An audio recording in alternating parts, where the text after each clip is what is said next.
오늘은 여러분들에게 코칭과 또 다른 카운셀링이나 컨설팅이나 또 멘토링과의 차이점이 무엇인가를 설명드리려고 합니다. 여러분들이 이런 질문을 하게 되는데 이 질문에 대해서 여러분들에게 설명드리겠습니다. 여기에 지금 이 라인은 시간적인 라인입니다. 지금 현재, 그리고 이 밑으로는 과거이고 위로는 미래입니다.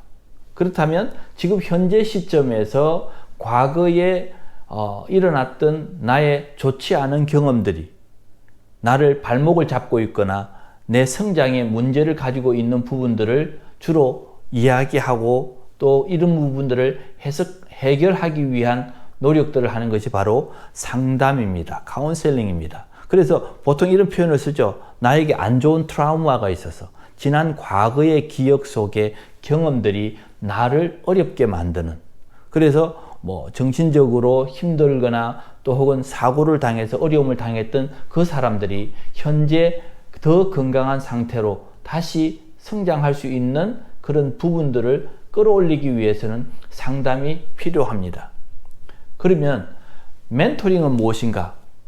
어떤 멘토와 멘티 사이에서 멘토는 내가 경험하고 또 내가 학습한 여러 것들을 또 멘티에게 전달하는 것이죠. 그를 돕고 그에게 가르쳐 주고 또 그가 가지고 있었던 경험들을 공유해 줌으로 인해서 그가 계속해서 성장할 수 있도록 돕는 것이 멘토링입니다. 그러나 여기에서 한 가지 생각해야 하는 것은 멘토의 경험이 이미 과거의 것이거나 지금 현재 더 많은 정보와 세상의 변화에 대해서는 이 멘토의 경험들이 지금 현재 직접적으로 활용되기는 어려운 경우가 있죠. 그랬을 때 본인이 잘 이해를 하고 그것을 접목해야 되는 것입니다. 다시 말하면 제가 입던 옷을 남에게 같은 사이즈에 있을 때 줄 수는 있습니다.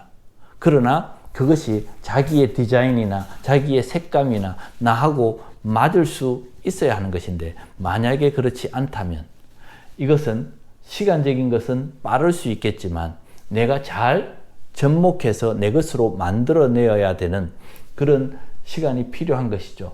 그리고 카운셀링은 어떻게 이해하십니까? 카운셀링이란 어떤 전문 분야의 경험과 지식을 가지고 있는 그 사람에게 내가 지금 현재 처한 상황에 대한 해답을 또 의뢰하는 것이죠. 그래서 어떤 기업이나 어떤 상황에 대해서 카운셀러가 들어와서 그 상황에 대한 이해들을 먼저 합니다. 분석을 합니다.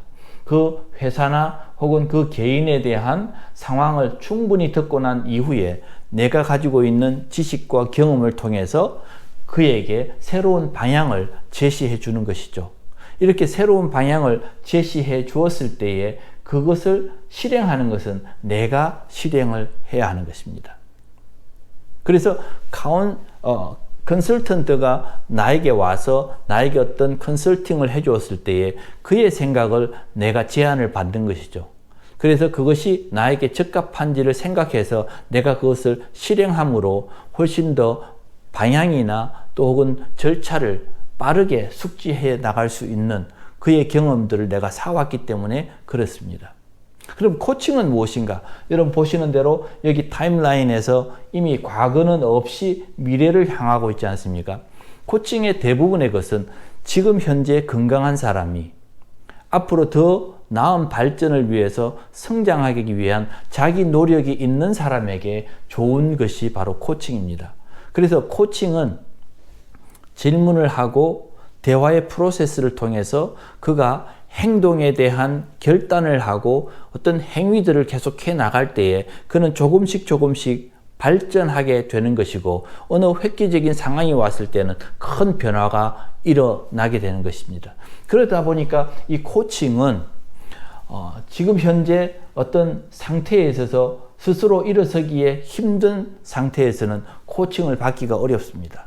그리고 시간이 없거나 또 속히 어떤 것을 이루어내야 될 때는 컨설팅이나 멘토링을 하는 것이 훨씬 더 좋습니다. 그래서 어느 것이든 다 좋은 것인데 이 상황이 나에게 맞는 것인가?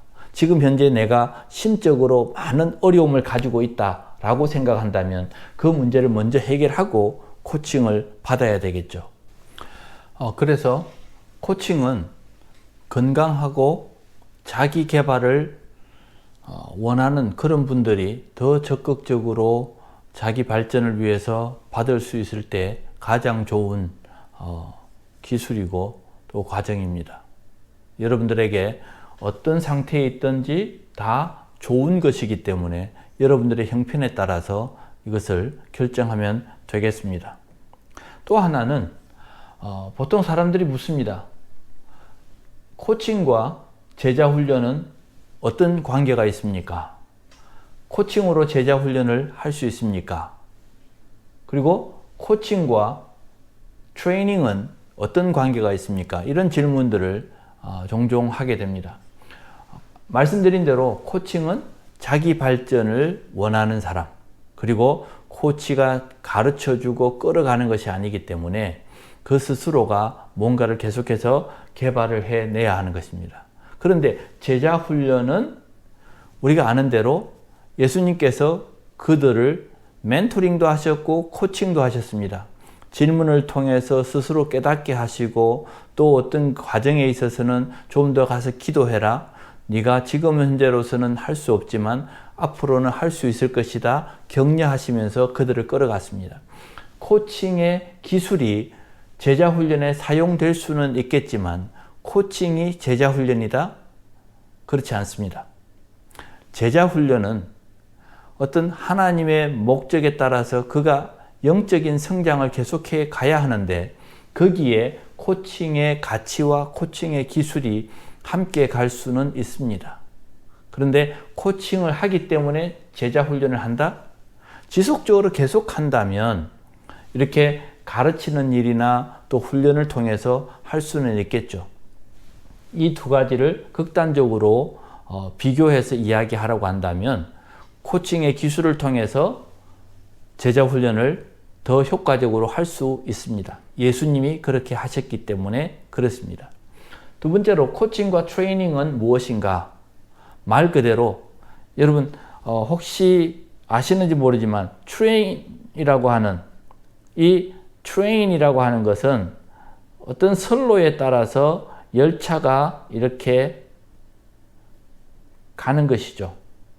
그래서 이 트레이닝은 정해져 있는 내용을 그에게 숙지시켜서 그가 갈 수 있도록 해주는 것입니다. 예를 들어서 내가 제자 훈련을 받고 싶다? 제자 훈련에는 여러 요소들을 배워야 되겠죠? 그러면 그 요소들을 배워서 갈 수는 있는데 코칭은 이렇게 질문과 대화와 본인의 의지와 목표를 향해서 가기 때문에 그것을 코치는 그와 함께 동행해주는 과정에 있을 뿐입니다. 그래서 티칭 혹은 트레이닝은 그가 반복적으로 훈련을 쌓아서 그렇게 능력을 쌓도록 해 나가는 과정이라고 한다면 코칭은 본인이 의지를 가지고 하나씩 배워가는 것입니다. 코칭을 받는 동안에 나에게 필요한 부분들을 트레이닝을 받겠다고 한다면 그것은 가능합니다. 그래서 어느 하나가 독립적이지 않고 이 모든 것이 서로 상호 보완적이다라고 하는 사실을 아시고 어느 하나만 주장하지 말아 주시기 바랍니다. 코칭은 유익한 것입니다. 그리고 그러나 코칭은 모든 것에 해답은 될 수가 없습니다. 다양한 이런 과정들을 거쳐서 모든 사람들이 건강하게 자기의 삶에 하나님께서 원하시는 방향으로 잘 성장해 가기를 바라겠습니다. 감사합니다.